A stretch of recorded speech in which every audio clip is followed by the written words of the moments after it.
नमस्कार विद्यार्थी मित्रांनो, आज आपण न्यू चॅप्टरला स्टार्ट करत आहोत. न्यू चॅप्टर आहे आपला रेशो अँड प्रपोर्शन. याविषयी आपल्याला या ठिकाणी या चॅप्टरमध्ये अभ्यास करायचा रेशो आणि प्रपोर्शनचा. ओके, या ठिकाणी पहा, रेशो म्हणजे काय आपल्याला सुरुवातीला समजून घ्यायचं आहे. या ठिकाणी रेशो म्हणजे काय आपण समजून घेणार आहोत. पहा, रेशो म्हणजे काय? The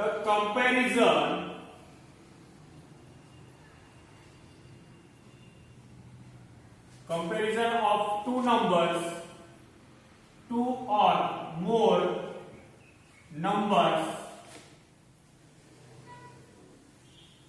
or quantities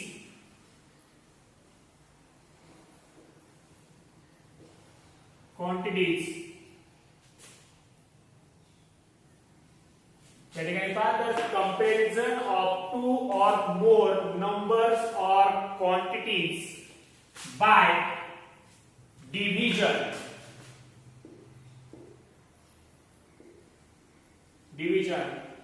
is known as ratio. पहा काय सांगितलेलं आहे यामध्ये, तर कंपॅरिझन म्हणजे काय? तुलना करायची आपल्याला. कशामध्ये? To or more numbers. या ठिकाणी दोन किंवा दोन पेक्षा जास्त नंबर्स असतील. पहा, या ठिकाणी काय सांगितले? कंपॅरिझन करायची. आणि कशामध्ये करायची? तर आपल्याला या ठिकाणी दोन किंवा दोन पेक्षा जास्त नंबर्स असतील, टू और मोर नंबर्स, और किंवा या ठिकाणी क्वांटिटीज असतील. आणि कशाने करायची? By division. कशाने तुलना करायची? तर भागाकाराने तुलना करायची आपल्याला. या ठिकाणी डिव्हिजनने आपल्याला त्या या ठिकाणी तुलना करायची. याच तुलनेला काय म्हणायचं? Is non as ratio. काय म्हणायचं? रेशो. मग या ठिकाणी समजा आपण दोन नंबर घेतलेला आहे. एक आहे 10 अँड सेकंड नंबर आहे 100. या दोन नंबर मध्ये आपल्याला काय करायची? कंपॅरिझन करायची. कशाने कंपॅरिझन करायची? डिव्हिजनने कंपॅरिझन करायची. कशाने?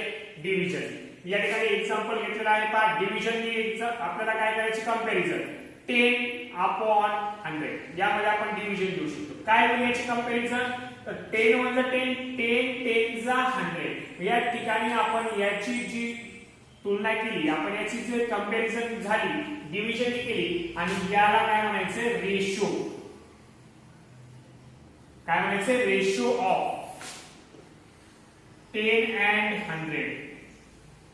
10 आणि 100 चा आपण या ठिकाणी काय घेतलेला? रेशो घेतलाय 1/10. काय आला? 1/10.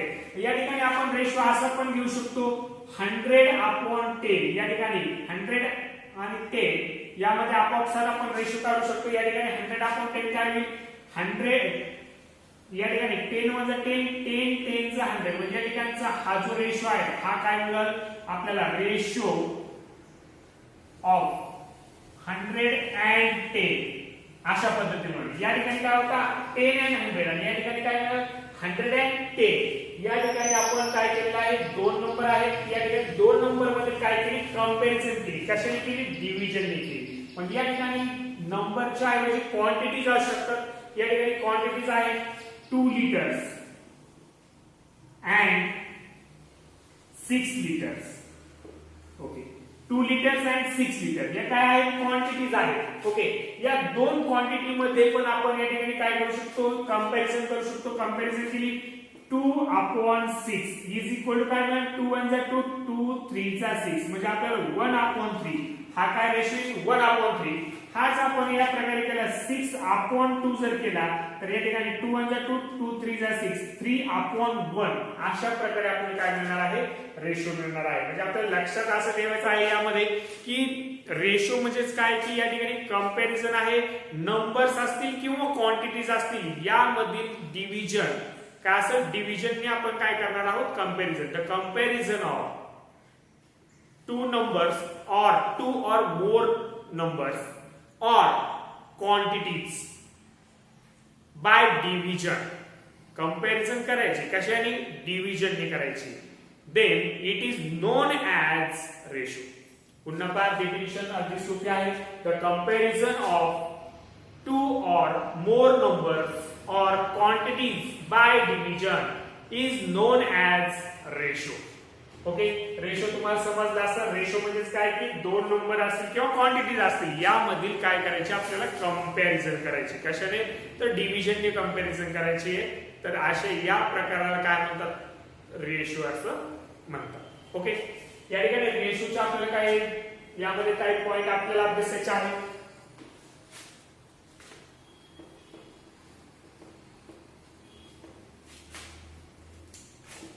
पहा, if ratio of A to B, या ठिकाणी A आणि B या दोन्हीचा A to B चा रेशो फाइंड आउट करायचा असेल तर ratio of A to B is written as, कसा लिहिणार आहोत आपण यामध्ये रेशो? तर पहा, written as A is to B या प्रकारे लिहिणार आहोत आपण. And read as A is to B. या ठिकाणी काय वापरणार आहोत आपण? is to. A is to B म्हणजे या ठिकाणी दोन आपण या ठिकाणी स्वरूपात दोन किंमत दिलेल्या आहेत, त्याला काय म्हणायचं? is to म्हणायचं. काय म्हणायचं? is to. A is to B. मग आता या ठिकाणी एक्झाम्पल पहा, 2 and 5.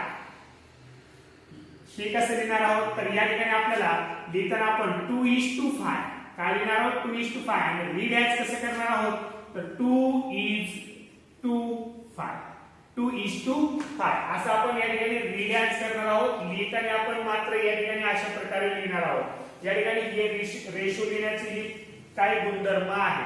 ओके, या ठिकाणी आपल्याला सेकंड पॉइंट यामध्ये पहा, in A is to B, in A is to B, A is called, पहा या ठिकाणी A is to B मध्ये आपल्याला काय म्हणते?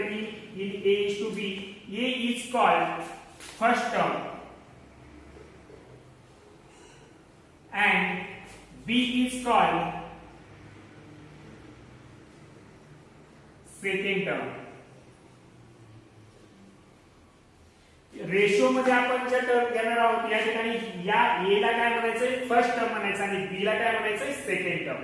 आपल्याला हे खूप महत्त्वाचं आहे. रेशो फाइंड आउट करताना आपल्याला first term is to second term किंवा आपल्याला सेकंड टर्मचा आपल्याला फर्स्ट टर्मचे रेशो विचारला जाईल. या ठिकाणी आपल्याला टर्म खूप महत्त्वाचे आहे. कोणत्या टर्मचा कोणत्या टर्मची रेशो विचारला आहे हे खूप महत्त्वाचं आहे. हे दर्शवण्यासाठी आपल्याला फर्स्ट टर्म कशाला म्हणायचं आणि सेकंड टर्म कशाला म्हणायचं हे आपल्याला माहित पाहिजे. Then the ratio of two quantities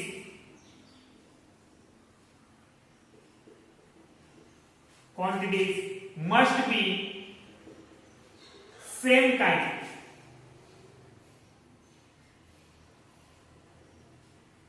Same kind and same unit of measurement.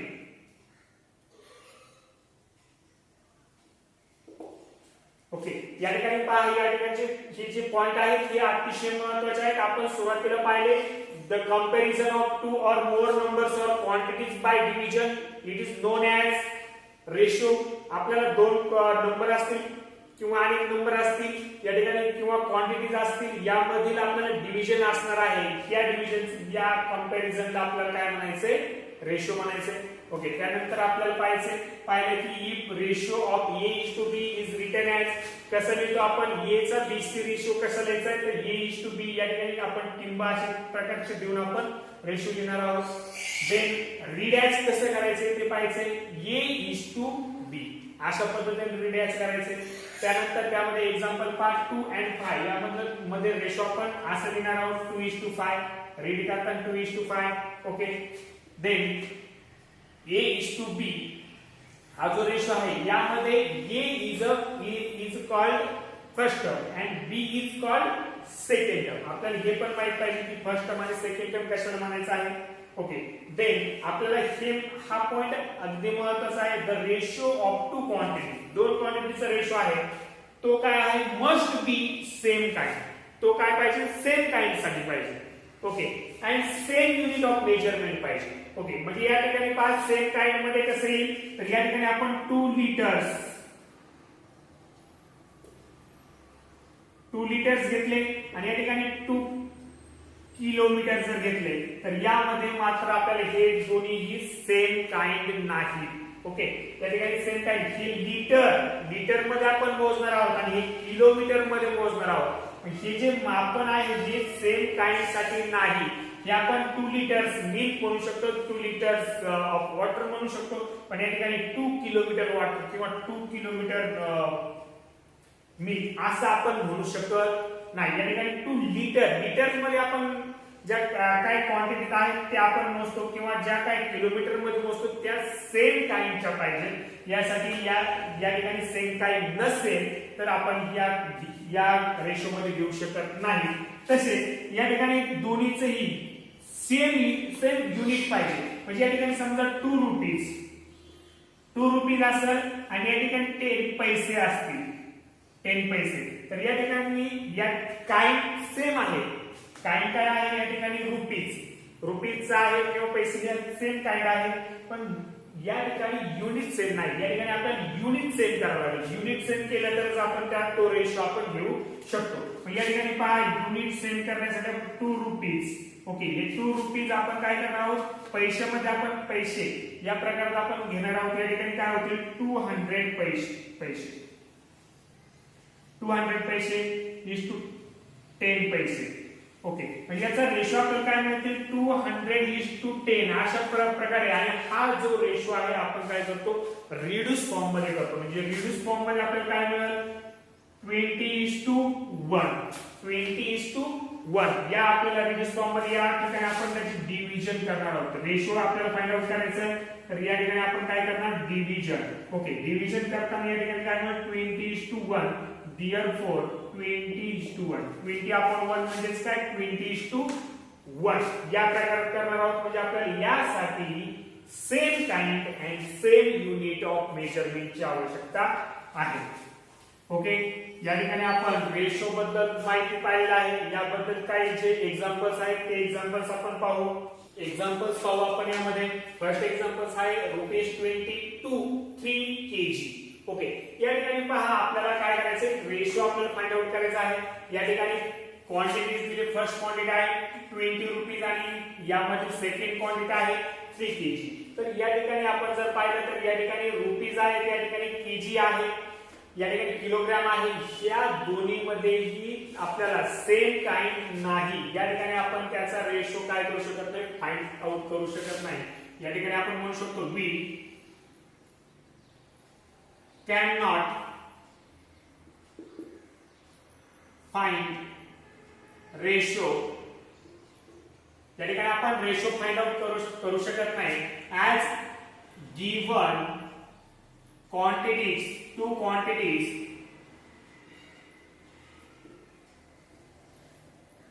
quantities are not of same kind. आपल्याला एक्झाम मध्ये क्वेश्चन असू शकतो अशा प्रकारचा. या ठिकाणी आपण रेशो आपण असा काढणार आहे का 20:3 नाही, हा काय होईल रॉंग होईल. या ठिकाणी आपण रेशो अशा पद्धतीने काढू शकत नाही, कारण या ठिकाणी या ज्या क्वांटिटी आहेत या दोन्हीही सेम काइंड मध्ये नाही. पुन्हा आपण या ठिकाणी लिहू शकतो we can not find ratio. आणि का तर ऍज गिवन 2 क्वांटिटीज, या दिलेल्या 2 क्वांटिटीज आहेत are not of same kind. या ठिकाणी सेम काइंड मध्ये नाही, पुन्हा आपण याचा रेशो फाइंड आउट करू शकत नाही. ओके, सेकंड पहा या ठिकाणी 2 लिटर्स टू 300 ml. हे जे आहे ते दोन्ही सेम काइंड मध्ये आहे. फक्त या ठिकाणी काय आहे की दोन्हीचे युनिट सेम नाही. मग युनिट सेम नसेल तर आपण ते सेम करून घ्यायचं आहे. या ठिकाणी आपल्याला माहिती आहे 1 litre is equal to 1000 ml असं मिळणार आहे. Therefore 2 liters is equal to आपल्याला काय मिळणार आहे 2000 ml मिळणार आहे. या ठिकाणी रेशो आपल्याला मिळेल 2000/300. ओके, या ठिकाणी पहा 0 आपण कट करू शकतो म्हणजे 20:3 मिळणार आहे. काय मिळणार आहे 20:3. हा झाला डिव्हिजन आणि रेशो लिहिणार कसे 20:3. ओके, म्हणजे या प्रकारे आपण हा प्रॉब्लेम काय करणार आहोत सॉल्व्ह करणार आहोत. पुन्हा एकदा पहा लिटर्स आहेत ml आहे. या ठिकाणी ml हे ml मध्ये आपल्याला हे लिटर जे आहे ते ml मध्ये कन्व्हर्ट करायचे आहे. या ठिकाणी आपल्याला माहित आहे की 1 litre is equal to 1000 ml, 2 litre is equal to काय होतील 2000 ml.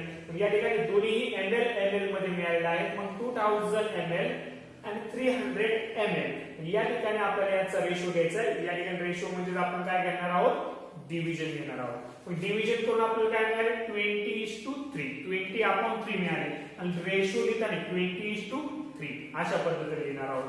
या ठिकाणी थर्ड आपण पाहू 2.5 kg टू 1500 ग्रॅम्स. या ठिकाणी आपल्याला केजी, किलोग्रॅम आणि ग्रॅम्स हे सेम काइंड आहे, या ठिकाणी युनिट ऑफ मेजरमेंट चेंज आहे. युनिट ऑफ मेजरमेंट आपण काय करणार आहोत, सेम करणार आहोत. या ठिकाणी आपल्याला ग्रॅम्स आहेत, या ठिकाणी केजी जे आहे ते आपण काय करणार आहोत, ग्रॅम मध्ये करणार आहोत. म्हणजे 1 KG 1 kilogram is equal to 1000 gram. काय मिळणार आहे 1000 ग्रॅम्स. Therefore या ठिकाणी आपल्याला काय करायचं 2.5 केजी काय मिळतील आपल्याला या ठिकाणी 2500 ग्रॅम्स मिळणार आहे. काय मिळणार आहे 2500 ग्रॅम्स. आणि या ठिकाणचा आपला रेशो फाइंड आउट करताना काय मिळेल 2500 अपॉन 1500. ओके, या ठिकाणी काय मिळेल पहा, या ठिकाणी आपला 0 कट होतील. 5 3 जा 15, 5 5 जा 25 म्हणजे 5/3 मिळतील. काय मिळतील 5/3 म्हणजे या ठिकाणी रेशो काय मिळतोय 5:3. काय मिळेल 5:3. या ठिकाणी आपल्याला सांगितलं first quantity to second quantity आपण रेशो काढलेला आहे. कधी कधी आपल्याला सांगितलं जाईल second quantity to first quantity. जेव्हा आपल्याला second quantity to first quantity सांगितलं जाईल तेव्हा सेकंड जो रेशो आहे सेकंड टर्म आपल्याला सुरुवातीला घ्यायची आणि फर्स्ट टर्म काय घेणार सेकंड घेणार. मग या ठिकाणी आपल्याला काय होणार 3:5. जेव्हा आपल्याला second quantity to first quantity अशा प्रकारचा रेशो विचारलाय त्यावेळेस 3:5 आणि फर्स्ट सेकंड जर सांगितला तर 5:3. ओके, अशा प्रकारे आपण कन्व्हर्जन मध्ये करू शकतो. आणखी काही एक्झाम्पल्स आपण पाहू.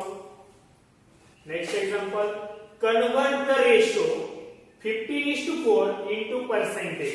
पहा यामध्ये आपल्याला सेकंड टाइप आहे. हा रेशो दिलेला आहे, रेशो आहे 15:4 रेशो आहे. आपल्याला रेशो फाइंड आउट करायचा नाही तर या ठिकाणी रेशो दिलेला आहे आपल्याला तो काय करायचा आहे कन्वर्ट करायचा. कन्वर्ट म्हणजे कन्वर्जन कशामध्ये इंटू पर्सेंटेज. इंटू पर्सेंटेज मध्ये आपल्याला कन्वर्जन करायचं आहे. या ठिकाणी पर्सेंटेज म्हणजे काय आपल्याला महत्त्वाचं आधी माहिती करायचं आहे. तर पर्सेंटेज म्हणजे काय पहा, पर्सेंटेज म्हणजे the denominator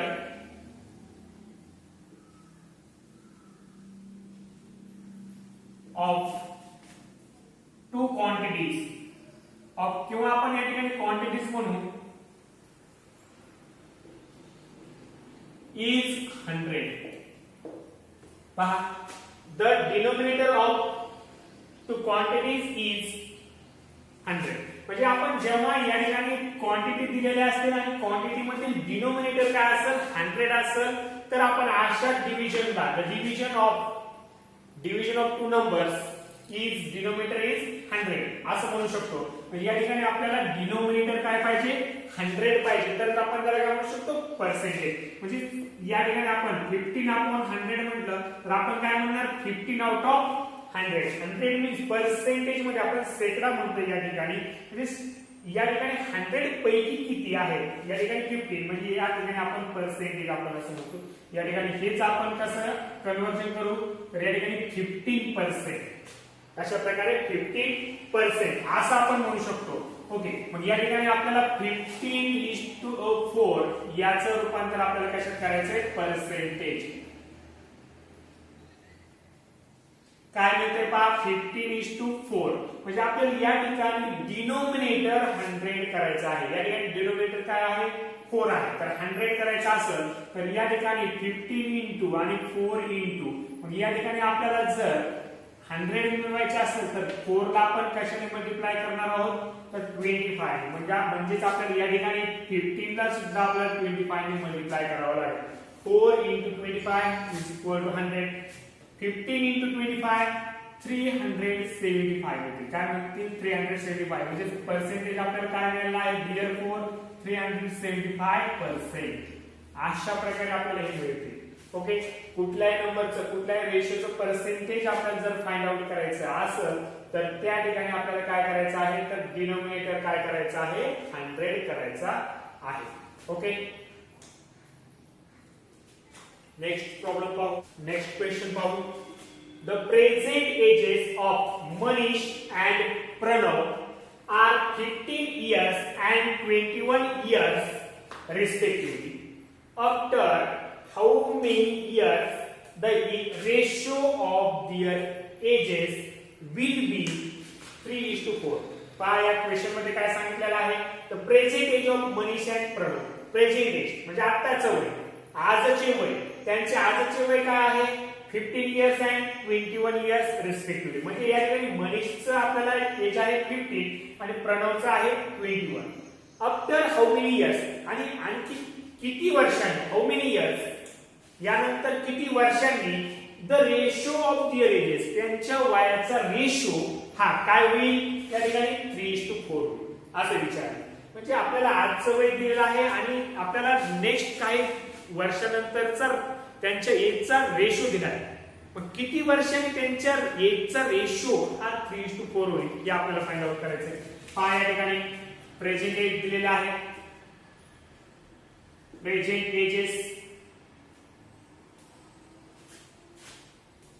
age of Manish is 15 years.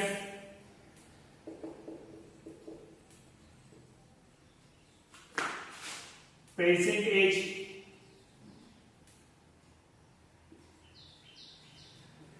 of Pranav 21 years. आणि आपल्याला काय सांगितलं आफ्टर हाऊ मेनी इयर्स या ठिकाणी आपण सपोज आफ्टर x इयर्स समजा आपण असं समजलं की x वर्षानंतर suppose after x years their ages will be 3:4. मग आपण असं समजलं की आणखी x वर्षांनी त्यांची वयाचा रेशो काय मिळणार आहे आपल्याला या ठिकाणी 3:4 मिळणार आहे. काय मिळणार आहे 3:4. मग आपल्याला x इयर्स आणखी x इयर्स मग therefore आपल्याला आता पहा आफ्टर x इयर्स एजेस काय मिळणार आहे तर पहा मनीष तो होता 15 इयर्स. आता x वर्ष त्याच्यात मिळवल्यानंतर काय होणार x plus x years after x years. Pranav पहा या ठिकाणी काय म्हणतोय या ठिकाणी 12 झाले पहा 21 आहे 21 plus x years 21 plus x years आपल्याला मिळणार आहे. therefore by given condition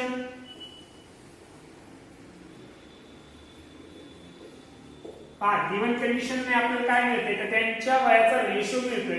तर या ठिकाणी मनीषचं वय एज आपल्याला x इयरनी काय मिळणार आहे x plus 15 plus x upon प्रणवचं काय मिळतंय 21 प्लस x आणि त्यांच्या वयाचा रेशो आपल्याला काय मिळतोय 3:4. ओके, अशा पद्धतीने जेव्हा मिळेल तेव्हा आपण काय करणार आहोत या ठिकाणी क्रॉस मल्टिप्लिकेशन करणार आहोत.